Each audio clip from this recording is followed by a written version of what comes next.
Mina olen Merit Lage ja ma olen olnud Lastekaitse Liiduga seotud ikkagi väga kaua aastaid. Ja lillakaruga ikka üks 10 aastat tuleb varsti ära. Ja tõepoolest, et kiusamisest vabaks programm on siis Eestis kuskil 10 aastat nüüd olnud. Ja alanud on ta lasteaedadest ja nüüd siis ka jõudnud koolidesse, juba tegelikult mitte nüüd siis, vaid õige mitmed aastad tagasi. Ja just eelkõneleja, kes enne mind kõneles, rääkis palju sallivusest ja mul on hea meel, et ka Lilleküla kool on tegelikult siis liitunud sellest kiusamist vabaks programmiga. Ja sealt ka need väärtused, eks ju, et hea on kuulata, kui inimene räägib hoolivalt, austavalt, sallivalt erinevustest, mitmekesisustest. Sest me kõik oleme erinevad ja mitmekesised tegelikult ka siin, kes me oleme. Ja selle programmi põhiväärtused on siis teie ees ja lillakaru on siis tõepoolest sümboliks. Ja ikkagi üldiselt, kui ma täiskasvanud inimestele lähen rääkima sellest programmist, siis arvake ära, mida nad ikkagi ühe esimese küsimusena küsivad.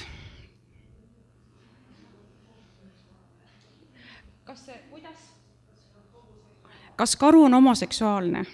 Seda pole veel küsitud varem.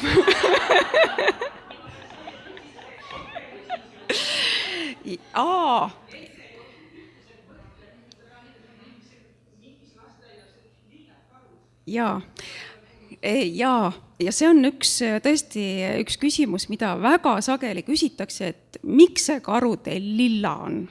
Ja teie ütlesite veelgi täpsemalt välja, et tavaliselt küsitakse, miks see karu on lilla, siis võib-olla kuskil tagaplaanil on see mõte. Ja meil on siin 2 seletust sellele karule.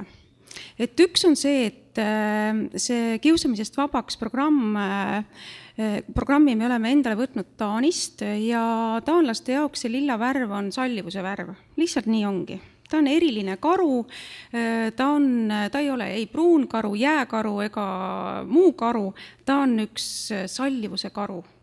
Ja karu kui mänguasi lapsele, teddybear, eks ju, on üks niisugune pika ajalooga mänguasi ja selline kaisukas, pehme, turvaline, mis võiks siis see karu olla ka, selline sõbra metafoor. Ja üks teine seletus on veel, et kuna see karu on sõbraks nii poistele kui tüdrukutele, see on selline mitteametlik seletus, aga tavaliselt see meeldib täiskasvanutele ja eriti lapsevanematele. Ja kui te võtate väikeste poiste värvi, mis on tavaliselt siis mis värv? Hele sinine. Ja kui võtate väikeste tüdrukute värvi, mis on tavaliselt hele roosa. Ja kui te segate need kokku, siis tulebki lilla. Ja et see karu on sõbraks siis nii poistele kui tüdrukutele, et tal oleks kerge võtta nii ühest soost lastel kui ka teisest soost lastel, teda enda sõbraks.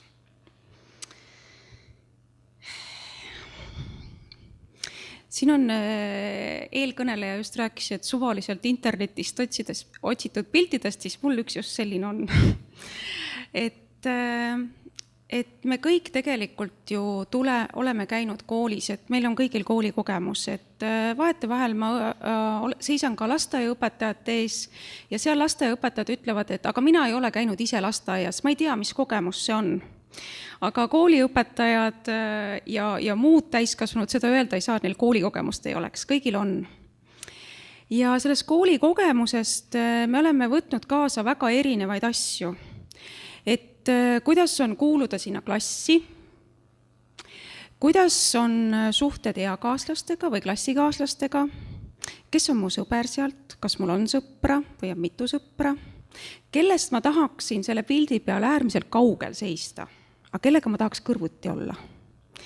Ja mis suhted on mul õpetajaga. Et kui teie korraks mõtlete täiskasvanute peale enda lapsepõlves, just umbes sellises eas, ma arvan, see on võib-olla 1.–2. klass. Et kes olid teile sellised turvalised täiskasvanud? koolis võib-olla, mõelge kõigepealt, kas te koolis leiate mõne, või siis kui koolis ei ole, siis minge koolist välja. Ja korraks paarilisega, see, kes teie kõrval istub, et olge head, arutage, et kas teil tuleb meelde, kes see võis olla? See paar minutit. Ja missugune see inimene oli?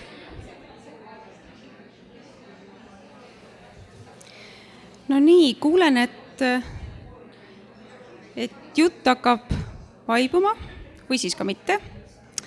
Aga ma võtaksin sõnajärje endale ja küsiks kellegi käest, kas kellelgi tuli meelde mõni kooliga seotud inimene, kes oli selline mõnus? Keegi raputab pead? Muusikaõpetaja. Lihtsalt selline hea ja kindel inimene. Me ei olnud kuidagi eriliselt lähedus, et oli tavaline õpetaja, aga tekitas sellise kindla tunde. Jaa, missugune ta oli veel? Kuidas see kindlus oli temas?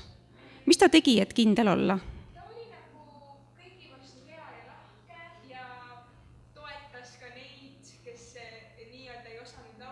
Yeah.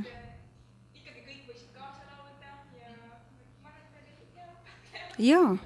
Ja kui te praegu mäletate teda aastate tagant, siis ta kindlasti seda oli. Jah, kindel see. Andke käega korra märku, et kui palju teil tulid meelde kooliga seotud inimesed, kes olid sellised head ja kindlad ja mõnusad. Lihtsalt proportsiooniga. Ja, ikkagi palju teil tuli. Ja kui ma seda tänast siin teie jaoks ette valmistasin, siis ma juba ma arvan 2 kuud tagasi teadsin, et ma tulen laste raamatukogu hoidjate ette. Ja ma hakkasin nagu kuulama, et mis märke ma kuulen selle kogukonna inimeste kohta. Ja ma paar nädalat tagasi käisin ühes väikses maakoolis õpetajat töötuba tegemas või sellest kiusamisest vabaks programmiga koos töötamas ja ma esitasin umbes samasuguse küsimuse. Ja mis nagu välja tuli, oli see, et väga paljudel õpetajatel, kes on nagu meie vanused siin, täpselt sellises skaalas, nagu meiegi siin oleme, ei olnud tegelikult seda täiskasvanut ei kodust ega koolist, kes ütles, et tal oli üks valge koer, et ta elas metsa sees ja siis see koer tuli talle vastu ja saatis teda kooli iga päev ja vanemad olid hommikust õhtuni tööl. Ja siis üks 35-aastane selline naisõpetaja rääkis ühe sellise loo, et temal tuli ka üks inimene koolist meelde ja tema töötas raamatukogus. Ja kui ta seda mälestust rääkis, siis ta ütles, et mul tuli meelde, et missugune see raamatukogu lõhn oli, et see oli teistmoodi keskkond ja seal olid teised minusugused, ta ütles nii, et seal ma kohtusin teiste enda sugustega. Raamatukogu hoidjal oli alati minu jaoks aega. Ta vaatas mulle sügavalt silma ja küsis, et kuule, et kas sa seda oled juba lugenud. Ja see oli oluline. Lärmakad ei pääsenud sinna, seal oli turvaline keskkond. Vot nii. Tunnete ära? Ennast. Ühesõnaga, et võite kindlad olla, et kellegi mällu te olete sööbinud. Ja see võib juhtuda nii, et kuskil 20-30 aasta pärast keegi kuuleb, et just teie olite seal ja väga tähtis ja tundsite huvi ja võib-olla olite ainuke täiskasvanu tema elus sellel hetkel, kes tundis huvi ja kes andis sellise tähtis olemise tunde, väärtuslikkuse tunde. Aga lähme siis edasi, et kiusamisest vabaks oli meil programm, eks ju. Ja kui sõna kiusamine kõlab, siis tuleb ju teisi sõnu ka meelde, eks ju, näiteks konflikt, ma ei tea, minul tuleb tavaliselt ja tavaliselt, kui ma inimeste käest küsin, siis neil ka tuleb. Kui te oskate mulle öelda, et mis vahe siis on sellel kiusamisel ja konfliktil, et mis on mis? Kellegil, kes pähe tuleb, et saab kohe öelda? Ja konfliktis on võrdsed pooled. Nii, mis veel?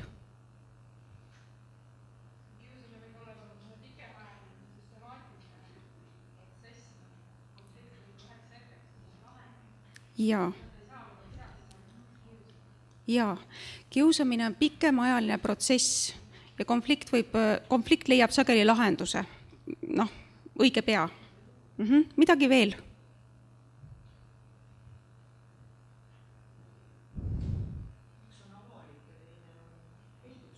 Jaa, kumb on peidus? Sageli on kiusamine peidus. Ja konflikt on sageli avatud, vahest ka peidus. Aga nii see tendents tõesti on, nagu te ütlete. Ja kui me kiusamise definitsiooni vaatame, mis on siis aluseks kiusamisest vabaks programmile, siis ongi täpselt nii, nagu te ütlete, et kiusamine on ühe isiku süstemaatiline. Jah, see on siis, et üks asi kordub mitu korda, tagakiusamine või ka eiramine. Kui ma kelleski välja ei tee mitte kunagi, siis ka see on kiusamine. Või kõnnin mööda nagu õhust. Ja eiramine grupi poolt, ehk siis keegi on üksi ja kedagi on mitu. Et ei ole võrdsed jõutasakaalud. Ja see kiusamine siis veel toimub paigas, kus antud isik on sunnitud olema. Ja sageli see on siis lasteaed, kool ja muud kohad, kus siis laps ära minna ei saa tegelikult, see ei ole tema valik. Ja kiusamisest vabaks programm ütleb, et suhted lastegrupis on väga palju täiskasvanu vastutus. Ja kõikide täiskasvanute vastutus, kes lastegrupi ümber on, vanemad, õpetajad ja ka teised. Ja kohe me sinna juurde ka jõuame, et kuidas see vastutus täpselt on. Ja konflikt seevastu on siis paratamatu igapäevaelu osa ja oluline on siis konflikti lahendamise viis. Ja konflikt on siis pingeline olukord mitme või ühe või kahe või mitme võrdsel positsioonil oleva inimese vahel. Ja konflikti lahenduse meetodeid on ka väga mitmeid ja kõige niisugused ürksemad, neid te ka kindlasti teate, mis kõik imetajad kasutavad meie sealhulgas. Oskate nimetada mõnda? No kui on ohuolukord, mis te teete? Põgenemine, jaa, väldin olukorda, lähen minema. Siis teine, mis on vastandlik põgenemisele. Jaa, võitlen või ründan. Ja ründan või siis võitlen ka näiteks oma idee eest, mis on ka täitsa nagu, teinekord ka nagu adekvaatne vahend tänapäeva elus. Siis on kompromiss ja koostöö, eks ju, mis on nüüd siis tõesti sellised uuemaid ajuosi siis vajavad konflikti lahendamise strateegiad ja mis on õpitavad. Ja nendest vanadest on veel kohanemine ja alistumine ka, et vahetevahel mõnedes olukordades on siis mõned inimesed valivad siis sellised, et ma kohanen selle olukorraga, et niikuinii või kohanen mingiks ajaks. Ja väga palju me näeme ka koolis seda võitlust, vältimist ja kohanemist ka tegelikult ja lastegruppides. Nii. Nüüd kiusamiskäitumise vallandaja on sageli kuulumisvajadus. Ja kuulumisvajadus siis kuidas? Et kõigil meil, ka kes me siin istume, on tegelikult vajadus kuuluda kuskile. Kuuluda perekonda, kuuluda kellegiga kokku, kuuluda sõpruskonda, kuuluda töökollektiivi ja jube hea tunne on, kui on hea ja lihtne kuuluda. Ja nii ka lastel on vajadus kuuluda siis ka perekonda, aga vajadus kuuluda ka klassi, sõpruskonda. Ja vahetevahel võib tunduda, et see vajadus kuuluda on isegi irratsionaalne, et kui klassis on 20 tüdrukut, siis et miks see üks tüdruk tahab siis just nende 3 sõber olla? Tal on ju teisi sõprugi, et olgu siis teiste sõber. Aga just nii see on, et tema tahab kuuluda nende hulka ja see on vajadus.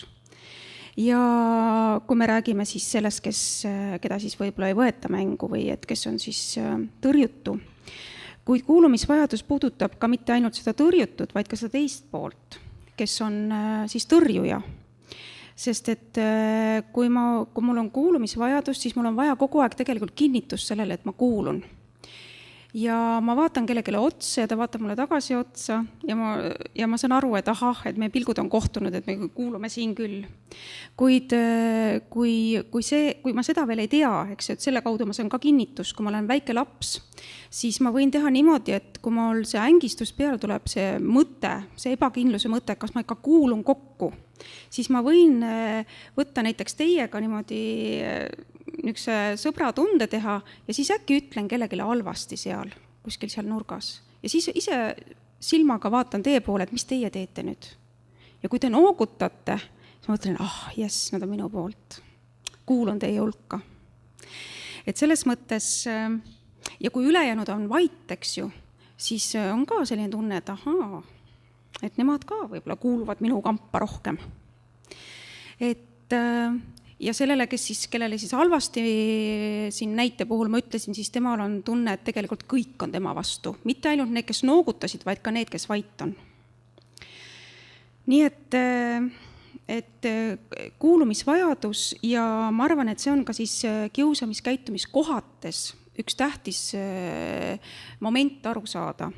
Et ka need, kes halvasti teisele ütlevad või tõrjuvad kedagi, et ka neil on omamoodi vajadus seal mängus.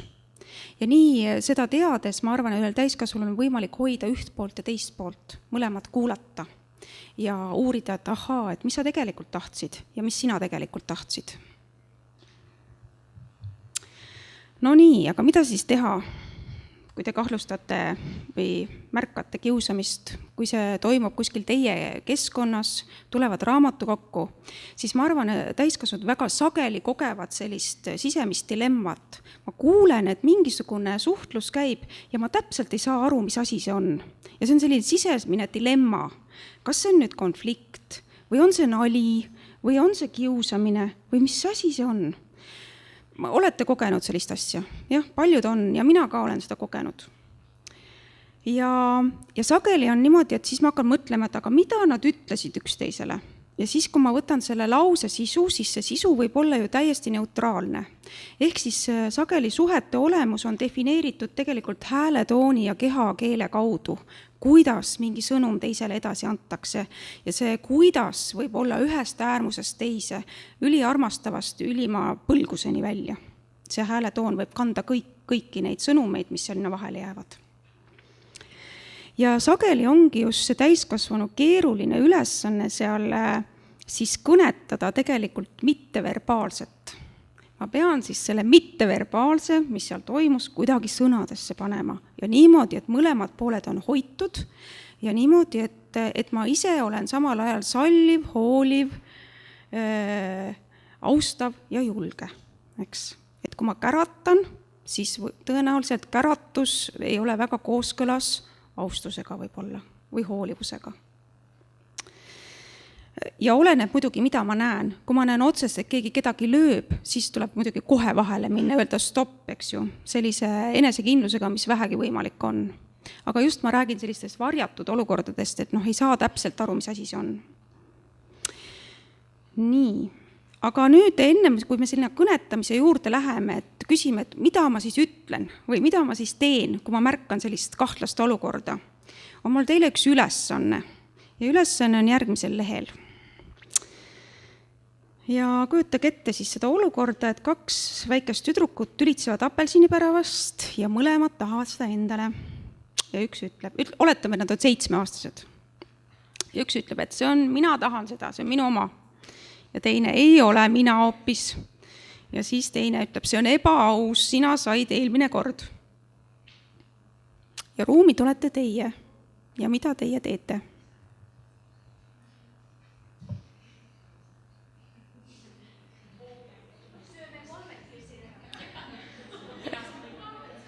Jah, teeme pooleks, sööme 3 ära.